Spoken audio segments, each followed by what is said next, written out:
Hello students, today we will discuss next theorem.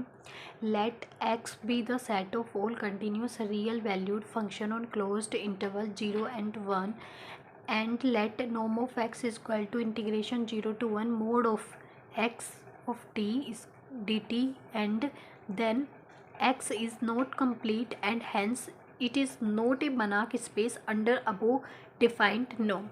तो इसको हम किस तरीके से प्रूफ करेंगे? पहले हम नॉर्म के लिए n1 n2 n3 n4 निकालेंगे। n1 क्या होगा कि mode of x t is greater than equal to 0 है, तो integration 0 to 1 mode of x t D t is greater than 0 means norm, इसको हम लिखेंगे norm of x is greater than equal to 0। फिर n2 निकालेंगे कि norm of x is equal to 0, तो integration mode of x t D T is equal to 0, mode of x t D T is equal to 0, T is equal to 0, then X of T, ये mode of x of T equal to 0, then X equal to 0। n3 ऐसे ही निकालेंगे, x plus Y लेंगे तो integration होगा, integration mode के अंदर x t plus y t 5t और D t. ठीक है, फिर इंटीग्रेशन ये यहाँ पर लेस देन इक्वल टू आ जाएगा, integration 0 to 1 then mode of x of t plus mode of y of t D t. इसको हम लिखेंगे less than equal to 0 to 1 mode of x of t D t plus integration 0 to 1 mode of x t y t D t. इसको हम लिखेंगे कि इसको लिखेंगे norm of x, इसको लिखेंगे नॉर्म ऑफ वाई। फिर n4 निकालेंगे alpha x, norm of alpha x, integration 0 to 1 mode of alpha x of t D T. इसमें मोड ऑफ अल्फ़ा बाहर आएगा, एक्स ऑफ टी अंदर है, ठीक है, मोड ऑफ अल्फ़ा बाहर है, integration 0 to 1 x of t D t. इसको हम लिखेंगे नॉर्म ऑफ एक्स, तो ये होगा मोड ऑफ अल्फ़ा और ये होगा नॉर्म ऑफ एक्स, ये इसके इक्वल हो गया, hence X is a norm linear space, तो नॉर्म लीनियर स्पेस प्रूफ हो गया। अब now we have to show that X is not a Banach space, so we shall proof that by an example. एक example लेके solve करेंगे, जैसे कि हमने एग्जाम्पल लिया बनाक स्पेस शो, मतलब ये कह रहा है कि बनाक स्पेस नहीं है, तब हमें ये एग्जाम्पल लेना है कि let x and t be a sequence, then sequence x and t is equal to 1, इस कंडीशन पर होगा minus n t plus n by 2 plus 1, ये इस कंडीशन पर होगा। ये देखो इसकी वैल्यू 0 to 1/2 जाएगी, फिर 1/2 से n 1 upon n plus 1/2, 1 upon n plus 1/2 से 1, इस तरीके से जाएगी, यहाँ पर 0 होगा, n इज इक्वल टू 3 भी लिख सकते हैं। So by definition of Cauchy sequence norm of xm minus xr is equal to integration 0 to 1 mod of xm t minus x of r t mod dt। तो अब limit देखो 0 से 1/2 तक जाएंगे, फिर 1/2 से 1, इस तरीके से हम जाएंगे। टू पार्ट्स में हमने इसको अलग अलग कर लिया, यहाँ पर प्लस लगा कर, ठीक है। फिर उसके बाद इसको हमने लिखा है 1 और ये भी 1 होगी, इन दोनों की वैल्यू 1 होगी।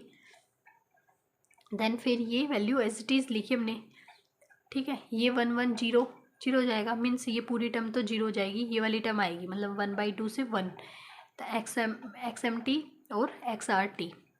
इसको हम लिखेंगे less than equal to integration 1/2 से 1 x mode of x m t D t plus integration 1/2 से 1 mode of x r t D t, ठीक है। फिर इसको हम लिखेंगे इंटीग्रेशन 1/2 से 1 mode of x m t D t equal to, सबसे पहले इस वाली टर्म को हमने किस तरीके से लिखा है, 1/2 से 1 अपॉन m प्लस 1/2, इस तरीके से जाएगी। और ये वैल्यू यहाँ पर, ये वाली देखो यहाँ से यहाँ तक जा रहा है, तो ये वैल्यू लिया हमने, तो n की जगह ले लेंगे m, यहाँ पर लेंगे m minus m t plus m/2 plus 1 d t plus ये वैल्यू 1 अपॉन m से जाएगी, तो 1 अपॉन m, ना कि n, वहाँ पर हमने n लिया था लेकिन यहाँ पर m लेंगे, 1 अपॉन m प्लस 1/2 फिर 1 तक, तो ये वाली टर्म 0 हो जाएगी, 0 डी टी, क्योंकि लास्ट में लिखा है 0, ठीक है, ये वाली टर्म में 0, इसमें 1, इसमें ये। देन हमें सोल्व करेंगे, ये इस वाली टर्म को हम इस 2 टर्म्स में डिवाइड किया, ये तो 0 हो गई, बची ये वाली टर्म्स, तो ये वाली टर्म्स इसके इक्वल आ गई। ठीक है, अब नेक्स्ट ये जो टर्म थी इसमें हमने ये इंटीग्रेशन कर दिया, इसको ओपन किया, ओपन करेंगे ये वैल्यू आएगी, देन ये वैल्यू पुट करते जाएंगे हम, यहाँ पर टी की जगह पुट कर देंगे ये वाली वैल्यू, फिर माइनस करके ये वाली 1/2 पुट कर देंगे टी की जगह। ठीक है, ये तो सभी को आता होगा कैसे वैल्यू पुट करते हैं। देन हम सोल्व कर लेंगे, सोल्व करने के बाद जो कैंसिल होता है वो कैंसिल कर लेंगे, देन कैंसिल होने के बाद हमारे पास ये बचता है। ठीक है, इसको हम लिखेंगे 1/2m, मीन्स ये वाली टर्म 1/2m की इक्वल आएगी। सिमिलरली अगर ये इसके 1/2m की इक्वल आती है तो x, ये तो एक्स एम ऑफ टी लिया है, तो एक्स आर टी लेंगे तो ये 1/2r हो जाएगी, मीन्स 1/2m 1/2r, मीन्स इसको हम लिख सकते हैं norm of x m t minus x r t is less than equal to ये वाली टर्म 1/2 से 1, 1/2 से 1। उसी तरीके से इसको हमने लिखा 1/2m, इसको लिखा 1/2r।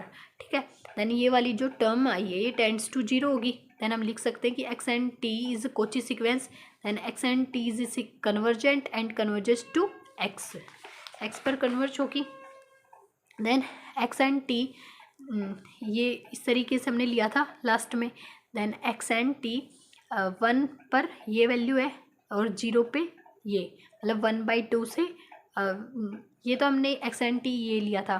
ठीक है, जब n=3 पर हो, लेकिन n=∞ पर हम ये 2 पॉइंट्स इस तरीके से लेंगे कि 0 से 1/2 और 1/2 से 1। ठीक है, फिर उसके बाद हम कह सकते हैं कि x and T is not continuous at t=1/2, means ये एक ही पर्टिकुलर वैल्यू पर कंटिन्यूस आता है, लेकिन हम हर एक पॉइंट पर ले तो ये कंटिन्यूस हो, ये ज़रूरी नहीं है। जैसे 1/2 पर कंटिन्यूस नहीं है ये वैल्यू, तो कंटिन्यूस नहीं है तो हम कह सकते हैं कि दिस इज कोची सीक्वेंस जो है x n does not converges in n, so x is not a Banach space. I think ये जो थ्योरम है ये इम्पोर्टेंट भी थ्योरम है और बहुत थोड़ी सी ट्रिकी है, लेकिन ईजी है, इतनी हार्ड नहीं है। तो आप सभी वीडियो को अगेन 2-3 टाइम्स देखेंगे तो आप सभी को अच्छे से समझ में आ जाएगी। देन ये जो नेक्स्ट थ्योरम है हम नेक्स्ट वीडियो में करेंगे। Thank you so much.